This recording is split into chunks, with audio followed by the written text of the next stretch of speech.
বছরের পর বছর ধরে বরফ শীতল এই যুদ্ধ হঠাৎ করে কেন আগুনের লেলিহান শিখার মতো জ্বলে উঠল? কার নেতৃত্বে এক সপ্তাহের মধ্যে পতন হলো সিরিয়ার অর্ধ শতাব্দীর স্বৈরশাসনের? ঘুরে ফিরে আসছে একটাই নাম, আবু মোহাম্মদ আল জুলানি। এই ব্যক্তি সিরিয়ার শক্তিশালী বিদ্রোহী গোষ্ঠী হায়াত তাহরির আল শামের নেতৃত্ব দিচ্ছেন। আল জুলানি এক দশক আগে এইচটিএস প্রতিষ্ঠা করেন সিরিয়াকে ইসলামিক রিপাবলিক রাষ্ট্র হিসেবে গড়ে তোলার জন্য। 2016 সাল থেকে নিজেকে আর তার দলকে প্রস্তুত করছিলেন যেন দেশের সরকার পড়ে গেলে হাল ধরতে পারেন। সিরিয়ান স্যালভেশন গভর্নমেন্টের মধ্য দিয়ে ইদলিব পরিচালনা করত এইচটিএস। 1982 সালে সৌদি আরবের রিয়াদে জন্ম নেয়া আল জুলানি সিরিয়ার দামেস্কে থিত হন 1989 সালে। 2003 সালে ইরাকে আল কায়দার সঙ্গে যুক্ত হন তিনি।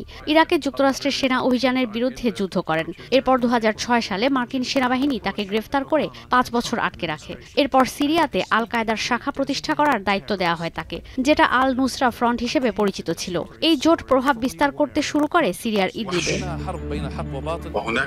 আল জুলানি কয়েক বছর আল কায়দার ইরাকের ইসলামিক স্টেটের প্রধান আবু বকর আল বাগদাদির সঙ্গেও কাজ করেন। 2013 সালে আল বাগদাদি হঠাৎ ঘোষণা দেন আল কায়দার সঙ্গে সম্পর্ক ছিন্ন করছেন, আল নুসরা প্রতিষ্ঠা করছেন। এই সিদ্ধান্তের বিরোধিতা করেন আল জুলানি। এরপর থেকে অবশ্য সিরীয় সীমান্তে নিজেদের দল প্রতিষ্ঠাতেই ব্যস্ত ছিলেন আল জুলানি।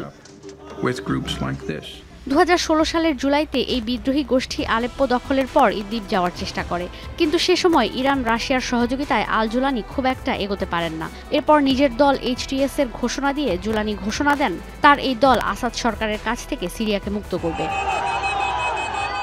2024 সালের ডিসেম্বরে এসে যখন নিজেদের সংঘাত নিয়ে ব্যস্ত মিত্র দেশগুলো এই সুযোগে সিরিয়ার ইদলিবে অভিযান দিয়ে শুরু করে এখন রাজধানী দামেস্ক দখল করে বসেছে আল জুলানির হায়াত তাহরির আল শাম। ঈশিতা ব্রহ্ম, এখন বিশ্ব। শিয়া বাটার ও ভিটামিন ই সমৃদ্ধ lily glam beauty soap. Lily, always beautiful.